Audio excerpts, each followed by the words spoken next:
ರಾಜ್ಯದಲ್ಲಿ ಉಪಚುನಾವಣೆಯಲ್ಲಿ ಭರ್ಜರಿ ಗೆಲುವು ಸಾಧಿಸಿದ ಬಳಿಕ ಜೆಡಿಎಸ್ ಭದ್ರಕೋಟೆಯಲ್ಲಿ ಕಾಂಗ್ರೆಸ್ ಸ್ವಾಭಿಮಾನಿ ಸಮಾವೇಶದ ಅಸ್ತ್ರ ಪ್ರಯೋಗ ಮಾಡ್ತಾ ಇದೆ. ರಾಜಕೀಯ ಬೆಳವಣಿಗೆಗೆ ಈ ಸಮಾವೇಶ ಕಾರಣ ಆಗುತ್ತಾ? ಜೆಡಿಎಸ್ ಭದ್ರಕೋಟೆಯಲ್ಲಿ ಕಾಂಗ್ರೆಸ್ ಪಕ್ಷವನ್ನು ಬಲಪಡಿಸೋದಕ್ಕೆ ಯಶಸ್ವಿಯಾಗುತ್ತಾ ಅನ್ನುವಂತಹ ಒಂದು ಪ್ರಶ್ನೆಗಳು ಕೂಡ ಎದುರಾಗ್ತಿದೆ. ರಾಮನಗರ ಬಳಿಕ ಹಾಸನ ವಶಕ್ಕೆ ಪಡೆಯೋದಕ್ಕೆ ಅಂತ ಕಾಂಗ್ರೆಸ್ ಈಗ ತಂತ್ರ ಹೂಡ್ತಾ ಇದೆ.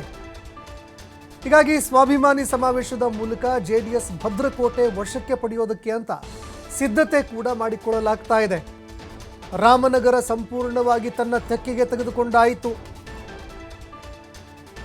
ಇದೀಗ ಕಾಂಗ್ರೆಸ್ ಪಕ್ಷ ಜೆಡಿಎಸ್ ಭದ್ರಕೋಟೆ ಅಂತ ಕರೆಸಿಕೊಳ್ಳುವಂತಹ ಹಾಸನವನ್ನ ಕೂಡ ಸಂಪೂರ್ಣವಾಗಿ ತನ್ನ ಸುಪರ್ದಿಗೆ ಪಡೆಯೋದಕ್ಕೆ, ತನ್ನ ವಶಕ್ಕೆ ಪಡೆಯೋದಕ್ಕೆ ಅಂತ ರಣತಂತ್ರ ಹೂಡ್ತಾ ಇದೆ. ಹೀಗಾಗಿ ಸ್ವಾಭಿಮಾನಿ ಸಮಾವೇಶದ ಮೂಲಕ ಜೆಡಿಎಸ್ ಹಣಿಯೋದಕ್ಕೆ ಅಂತ ಕಾಂಗ್ರೆಸ್ ಮುಂದಾಗ್ತಾ ಇದೆ. ಮಾಜಿ ಪ್ರಧಾನಿ ದೇವೇಗೌಡರ ತವರು ಜಿಲ್ಲೆಯಲ್ಲೇ ಒಂದು ಮುಂದಿನ ಗುರಿಯನ್ನ ಕಾಂಗ್ರೆಸ್ ಹಮ್ಮಿಕೊಳ್ತಾ ಇರುವಂಥದ್ದು. ತನ್ನ ಮುಂದಿನ ಗುರಿಯನ್ನ ದೇವೇಗೌಡರ ತವರು ಜಿಲ್ಲೆಯನ್ನೇ ಇದೀಗ ಮಾಡ್ಕೊಳ್ತಾ ಇರುವಂಥದ್ದು. ಜೆಡಿಎಸ್ ಒಕ್ಕಲಿಗ ಮತ ಬ್ಯಾಂಕ್ಗೆ ಸಡ್ಡು ಹೊಡೆಯೋದಕ್ಕೆ ಅಹಿಂದ ಅಸ್ತ್ರವನ್ನು ಪ್ರಯೋಗ ಮಾಡೋದಕ್ಕೆ ಕಾಂಗ್ರೆಸ್ ಇದೀಗ ಮುಂದಾಗ್ತಾ ಇದೆ. ಅದರಲ್ಲೂ ಜೆಡಿಎಸ್ ಒಕ್ಕಲಿಗ ಮತ ಬ್ಯಾಂಕನ್ನು ತನ್ನ ಬುಟ್ಟಿಯಲ್ಲಿ ಇಟ್ಕೊಳ್ತಾ ಇತ್ತು.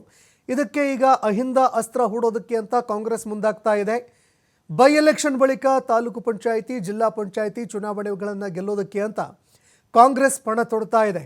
ಹೀಗಾಗಿ ತಳಮಟ್ಟದಲ್ಲಿ ಕಾಂಗ್ರೆಸ್ ಪಕ್ಷವನ್ನು ಬಲಪಡಿಸೋದಕ್ಕೆ ಅಂತ ಇದೀಗ ಕಾಂಗ್ರೆಸ್ನ ನಾಯಕರು ಮುಂದಾಗ್ತಾ ಇದ್ದಾರೆ.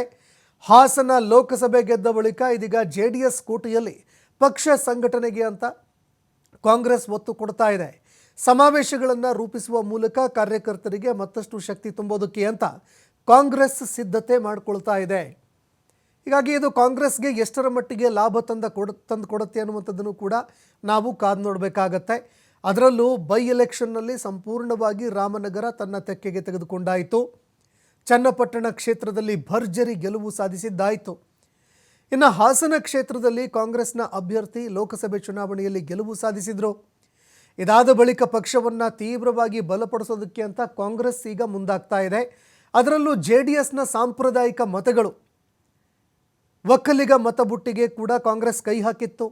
ಇದಾದ ನಂತರ ಅಹಿಂದ ಅಸ್ತ್ರ ಪ್ರಯೋಗ ಮಾಡೋದಕ್ಕೂ ಕೂಡ ಕಾಂಗ್ರೆಸ್ ಮುಂದಾಗ್ತಾ ಇದೆ. ಈ ಬಗ್ಗೆ ಮತ್ತಷ್ಟು ಮಾಹಿತಿ ಕೊಡ್ತಾರೆ ಪ್ರತಿನಿಧಿ ಎಲ್.ಎನ್. ಸ್ವಾಮಿ, ಫೋನ್ ಸಂಪರ್ಕದಲ್ಲಿ ಜಾಯ್ನ್ ಆಗಿದ್ದಾರೆ. ಎಲ್.ಎನ್. ಸ್ವಾಮಿ, ಜೆಡಿಎಸ್ನ ಈವರೆಗಿನ ಸಾಂಪ್ರದಾಯಿಕ ಮತಗಳು ಒಕ್ಕಲಿಗ ಮತಗಳು ಅಂತ ಹೇಳಲಾಗ್ತಾ ಇತ್ತು.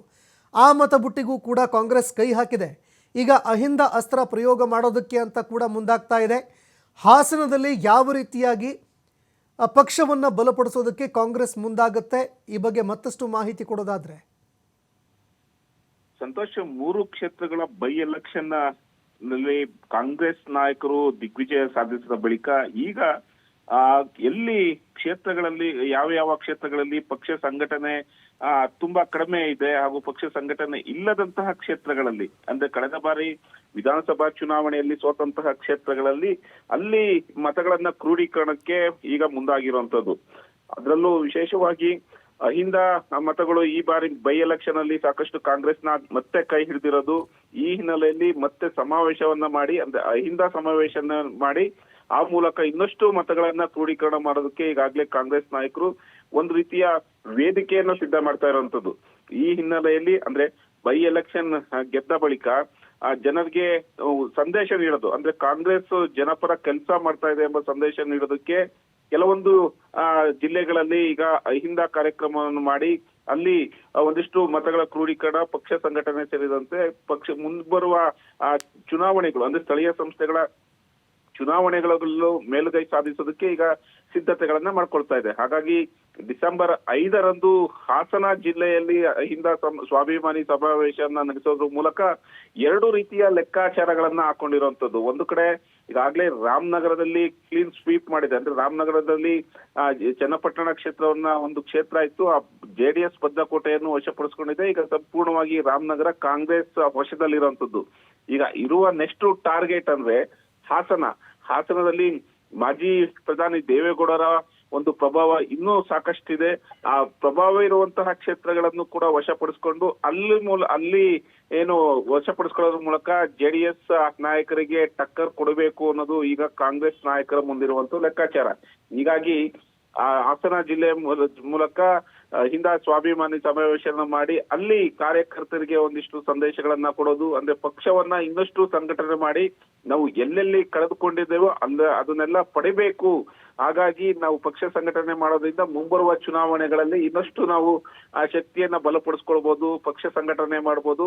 ಆ ಸ್ಥಳೀಯ ತಾಲೂಕು ಹಾಗೂ ಜಿಲ್ಲಾ ಪಂಚಾಯತಿಗಳನ್ನ ಗೆಲ್ಲುವುದರ ಮೂಲಕ ಪಕ್ಷ ಸಂಘಟನೆ ಆಗುತ್ತೆ. ಇನ್ನಷ್ಟು ಮುಂದಿನ ವಿಧಾನಸಭಾ ಚುನಾವಣೆಗೂ ಪಕ್ಷ ಮತ್ತೆ ಬರೋದಕ್ಕೆ ಅಧಿಕಾರ ಬರೋದಕ್ಕೆ ಸಾಧ್ಯ ಆಗುತ್ತೆ ಎಂಬ ಸಂದೇಶವನ್ನ ಕೊಡೋದಕ್ಕೆ ಸಿಎಂ ಹಾಗೂ ಡಿಸಿಎಂ ಇಬ್ಬರೂ ಕೂಡ ಕಾರ್ಯಕರ್ತರಿಗೆ ಒಂದು ಸಂದೇಶವನ್ನು ನೀಡಿ ಆ ಮೂಲಕ ಇನ್ನಷ್ಟು ಪಕ್ಷ ಸಂಘಟನೆ ಹಾಗೂ ಏನು ಎಲ್ಲಿ ತಮ್ಮ ಪಕ್ಷ ಸಂಘಟನೆ ವೀಕ್ ಇದೆಯಾ ಅಂತ ಕ್ಷೇತ್ರಗಳಲ್ಲಿ ಪಕ್ಷ ಹಿಂದ ಮತಗಳನ್ನು ಸೇರಿಸಿ ಸ್ಥಳೀಯ ಸಮುದಾಯ ಮತಗಳನ್ನು ಸೆಳೆಯೋದ್ರ ಮೂಲಕ ಪಕ್ಷ ಸಂಘಟನೆಗೆ ಹೆಚ್ಚು ಒತ್ತನ್ನು ಕೊಡೋದಕ್ಕೆ ಮುಂದಾಗಿರುವಂತದ್ದು. ಈ ಹಿನ್ನೆಲೆಯಲ್ಲಿ ಈಗ ರಾಮನಗರನ್ನ ಬೈ ಎಲೆಕ್ಷನ್ ಮೂಲಕ ರಾಮನಗರದಲ್ಲಿ ಉತ್ತರ ಕೊಟ್ಟಿದ್ದಾರೆ. ಈಗ ಅಹಿಂದ ಸಮಾವೇಶದ ಮೂಲಕ ಹಾಸನದಲ್ಲಿ ತಮ್ಮ ಶಕ್ತಿ ಪ್ರದರ್ಶನವನ್ನು ಮಾಡಿ ಒಂದು ಕಡೆ ದಳಪತಿಗಳಿಗೆ ಟಕ್ಕರ್ ಕೊಡೋದು, ಮತ್ತೊಂದು ಕಡೆ ಅಹಿಂದ ಓಟುಗಳನ್ನ ಇನ್ನಷ್ಟು ಕ್ರೋಢೀಕರಣ ಮಾಡೋದು, ಒಕ್ಕಲಿಗ ಸಮುದಾಯದ ಮತಗಳನ್ನ ಇನ್ನಷ್ಟು ಸೆಳೆಯೋದರ ಮೂಲಕ ಜೆಡಿಎಸ್ ನಾಯಕರಿಗೆ ನೇರವಾಗಿ ಒಂದು ಉತ್ತರ ಕೊಡೋದು, ಜೊತೆಗೆ ಪಕ್ಷ ಸಂಘಟನೆಗೆ ಹೆಚ್ಚಿನ ಒತ್ತನ್ನು ಕೊಡೋದು. ಈ ಹಿನ್ನೆಲೆಯಲ್ಲಿ ಅಹಿಂದ ಸಮಾವೇಶ ಅಂದ್ರೆ ಡಿಸೆಂಬರ್ 5ರಂದು ನಡೆಯುವಂತಹ ಒಂದು ಅಹಿಂದ ಸಮಾವೇಶದ ಮೂಲಕ ಸರ್ಕಾರ ಜನರ ಪರ ಇದೆ.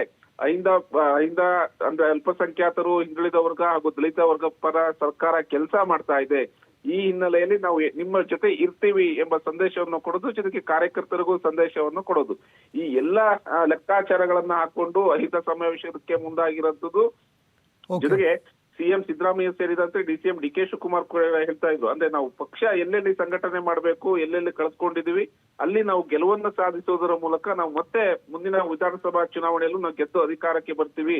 ಈ ಎಲ್ಲಾ ಸಿದ್ಧತೆಗಳನ್ನ ಮಾಡ್ಕೊಂಡು ನಾವು ಸಮಾವೇಶಗಳನ್ನ ಮಾಡಿ ಇನ್ನೂ ಜನಪರ ಕಲ್ಯಾಣ ಯೋಜನೆಗಳನ್ನ ಜಾರಿಗೆ ತರ್ತೀವಿ ಎಂಬ ಸಂದೇಶವನ್ನು ಕೊಡೋದಕ್ಕೂ ಲೆಕ್ಕಾಚಾರ ಹಾಕೊಂಡಿರುವಂತದ್ದು. ಸಂತೋಷ್, ಧನ್ಯವಾದಗಳು ಎಲ್ ಎನ್ ಸ್ವಾಮಿ ನಿಮ್ಮೆಲ್ಲ ಮಾಹಿತಿಗೆ.